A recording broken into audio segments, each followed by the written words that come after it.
अगर हम Raoult's law की बात करें तो राउल्ट्स लॉ में टोटल 3 टाइप के क्वेश्चन बन सकते हैं। एक टाइप का क्वेश्चन हमने पिछले वीडियो में ऑलरेडी डिस्कस कर लिया है और सेकंड टाइप का क्वेश्चन इस वीडियो में हम डिस्कस करने वाले हैं।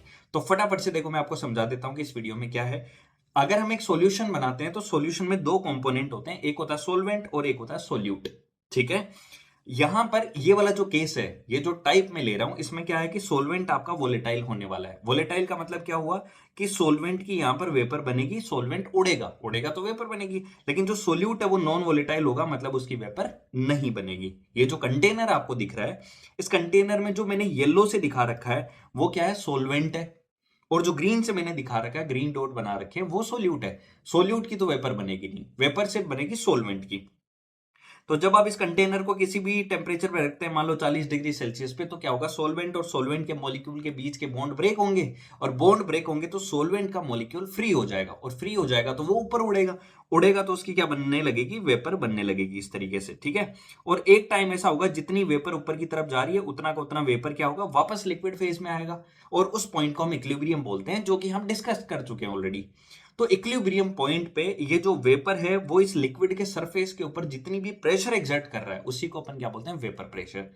अब यहां पर उड़ कौन रहा है, सोलवेंट। तो वेपर प्रेशर किसका आ रहा है, सोलवेंट का। लेकिन किस में, सॉल्यूशन में, है ना। तो जो पी ए है ना, जो ये वेपर प्रेशर है उसको मैं निकाल सकता हूं, पी ए। तो पी ए क्या होगा बताओ, vapour pressure of solvent in solution, या फिर आप डायरेक्टली बोल सकते हो वेपर प्रेशर ऑफ सॉल्यूशन।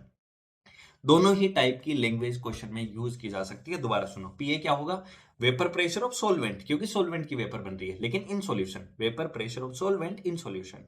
दूसरा, डायरेक्ट बोल दो वेपर प्रेशर ऑफ सॉल्यूशन, क्योंकि सॉल्यूशन का ही तो वेपर प्रेशर है।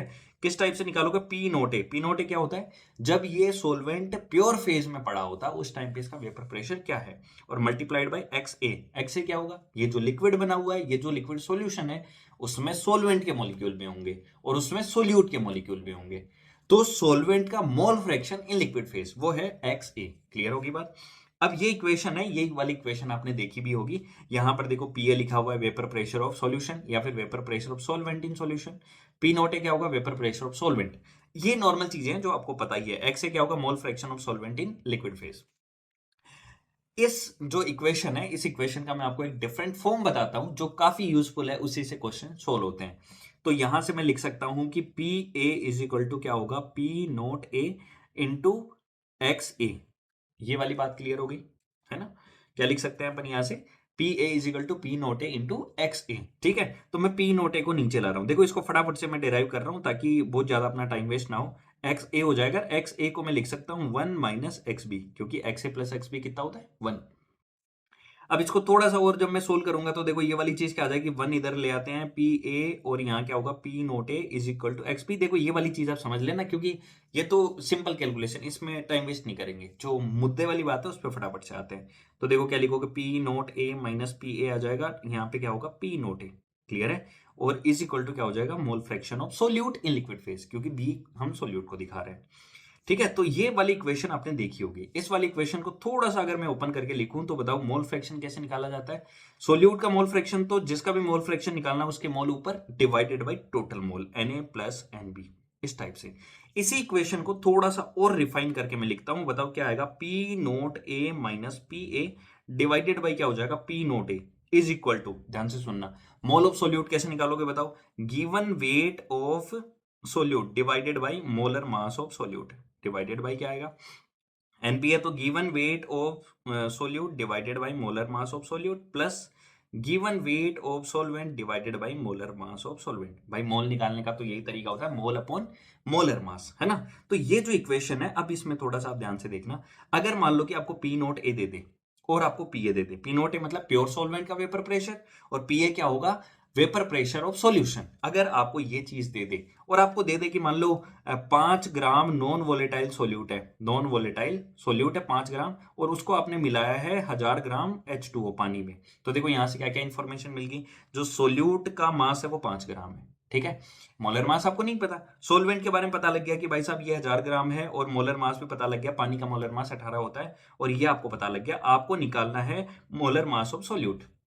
तो देखो यहां पर थोड़ी सी आपकी कैलकुलेशन क्या हो जाएगी लंबी, क्योंकि एमबी ऊपर भी है और एमबी नीचे भी है, दोनों साइड में एमबी पड़ा हुआ है, तो आप अगर कैलकुलेशन करेंगे तो आपको थोड़ा सा टाइम लगेगा। ठीक है, यहां पर अजम्पशन मान के लोग क्वेश्चन करते हैं, लेकिन आप कभी भी अजम्पशन मान के क्वेश्चन सोल्व मत करो, क्योंकि नीट में भी एक बार हो चुका है और जेई में भी ऐसा हो चुका है। जब हम अजम्पशन मान के क्वेश्चन को सोल्व करते हैं तो आंसर हमारा डिफरेंट आता है, मतलब दूसरा ऑप्शन आता है, और बिना अजम्पशन के करने पर ऑप्शन दूसरा आता है। और जो अजम्पशन मान के लोग करके आए उनका आंसर जो है वो गलत भी आया, -1 भी उनको मिला। तो हम अजम्पशन नहीं मानेंगे जब तक हमें क्वेश्चन में गिवन ना हो।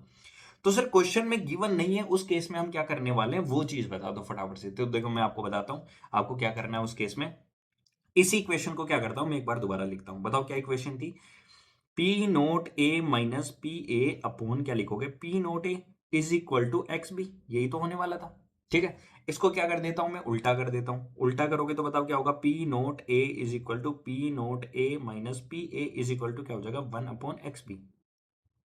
मैं क्या कर देता हूं, 1 में से माइनस कर देता हूं दोनों साइड, है ना, इधर भी -1 कर देता हूं, इधर भी -1 कर सकते हैं दोनों साइड। अब इसको सोल्व करके बताओ, जब आप इसको सोल्व करोगे तो क्या आ जाएगा, P note A minus P note A plus क्या हो जाएगा, पी ए अपॉन क्या हो जाएगा, P note A minus P ए। देखो इसको थोड़ा सोल्व कर लेना, ये क्या हो जाएगा, 1 minus X B divided by X B. ठीक है, तो देखो यहां से ये तो कैंसिल आउट हो गया, ये कट गया, ऊपर क्या बचा, ऊपर बचा है P A divided by P note A minus P A is equal to क्या होगा, ये हो गया X A, 1 minus X B तो एक्स ए हो जाएगा, और डिवाइडेड बाई एक्स बी। ठीक है, और आपको पता ही है कि एक्स ए क्या होता है, mole of A divided by total mole N A plus N B. ठीक है, और एक्स बी क्या होगा, mole of B divided by N A plus N B. तो ये क्या हो जाएगा, ये N A plus N B दोनों जगह से कट गया है। तो इसको उल्टा भी कर दो, उल्टा कर दोगे तो क्या आ जाएगा, P note A minus P A upon P A. देखो ये थोड़ा सा डिफरेंट है ना, तो इसमें क्या आ जाएगा, N B upon N A. याद तो कैसे रखो, पहले देखो यहाँ पे चेंजेस क्या है, वो चेंजेस मैं यहाँ लिख देता हूँ, दोनों के दोनों फॉर्मूले। पहला फॉर्मूला था P note A minus P A upon P note A is equal to हो रहा था एक्स बी, और जो अभी फॉर्मूला निकल के आया वो है P note A minus P ए। अब देखो इसमें पी ए है नीचे, ऊपर वाले में पी नोट ए, इसमें पी ए, और इसमें क्या हो जाएगा, mole of B upon mole of A. इसको थोड़ा ओपन करके लिखो, weight of B divided by molar mass of B divided by weight of A divided by molar mass of A. अब देखो क्या होगा, मैं बता देता हूं कि कौन से वाले को कब अप्लाई करना है। जब आपको पी नोट ए और पी ए गिवन है, अब देखो क्वेश्चन ध्यान से सुनना, मैंने बोला 5 ग्राम नॉन वोलेटाइल सोल्यूट, उसको आपने मिलाया था 1000 ग्राम पानी में। ठीक है, यही था अभी पिछले में मैंने लिया था, तो 5 ग्राम ये वाला वैल्यू आपको गिवन है, 1000 ग्राम पानी, और मोलर मास भी आपको पता है, आपको सिर्फ एमबी निकालना है। तो यहां से आप क्रॉस मल्टीप्लाई करके निकाल सकते हैं। यहां पर हमने कोई अजम्पशन भी नहीं माना, मेन चीज ये है।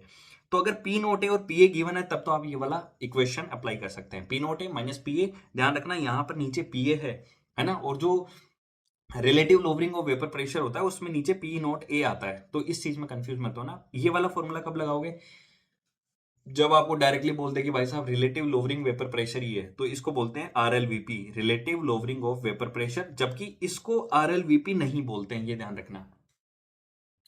ये नीचे वाला फॉर्मूला आप तभी अप्लाई करना जब आपको पी नोट ए गिवन हो, पी ए गिवन हो, और फिर आपको जो है जो भी सोल्यूट है उसका मोलर मास निकालना हो, तब आप इसको अप्लाई कर सकते हैं, कोई दिक्कत नहीं है। लेकिन अगर relative lowering of vapour pressure given है तब आपको ऊपर वाला फॉर्मूला ही लगाना है।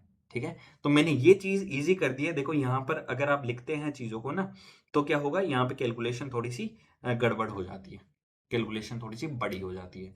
तो इस चीज का ध्यान रखना, ये दो फॉर्मूले हैं, है ना, इन दोनों फॉर्मूले को मैं वापस लिख देता हूं यहाँ पर। पहला फॉर्मूला है P note A minus P A upon P note A, ये relative lowering of vapour pressure है जो मोल फ्रैक्शन ऑफ सॉल्यूट के इक्वल होता है। दूसरा है P note A minus P A, ऊपर वाला तो सेम है, नीचे क्या लिख दोगे, पी ए। अब कंफ्यूजन ये होगा कि भाई साहब सर क्या लिखना है, मोल सोलवेंट का पहले सोल्यूट का। तो देखो relative lowering of vapour pressure में सोल्यूट का होता है, तो बस सोल्यूट का मोल डिवाइडेड बाई सोलवेंट का मोल, बस ये दो इक्वेशन है। इन दो इक्वेशन को थोड़ा सा लिखना पेन और खाली पेपर पे, और थोड़ा सा एनालाइज करना कि भाई साहब किस केस में हम क्या कर सकते हैं। उसके बाद आपको खुद ही चीजें समझ में आने लगेगी, और ये नीचे वाला जो फॉर्मूला है काफी ज्यादा यूजफुल है। बिना अजम्पशन माने आप जो है क्वेश्चन को सोल्व कर सकते हैं, और वो भी बिना छोटी सी कैलकुलेशन के साथ। तो उम्मीद करता हूं आपको ये वाला वीडियो समझ आया होगा, और ये जो 100 मोस्ट इंपॉर्टेंट कंसेप्ट की सीरीज है, इसका ये चौथा वीडियो है, और इसी टाइप के वीडियोस और भी मैं बनाता रहूँगा। तो कमेंट बॉक्स में आप लिख देना जिस भी वीडियो के ऊपर आपको टॉपिक चाहिए, जिस भी वीडियो टॉपिक के ऊपर वीडियो चाहिए। और ये वाला जो वीडियो था वो आरना के लिए बनाया और रोशनी के लिए बनाया है और कनिष्का के लिए बनाया है, ठीक है। तो आपको भी किसी इंपॉर्टेंट टॉपिक के ऊपर चाहिए कोई भी वीडियो, देन फिर आप कमेंट बॉक्स में लिख दीजिए, मैं आपके लिए बना दूँगा, ठीक है। मिलते हैं नेक्स्ट वीडियो में, बाय बाय।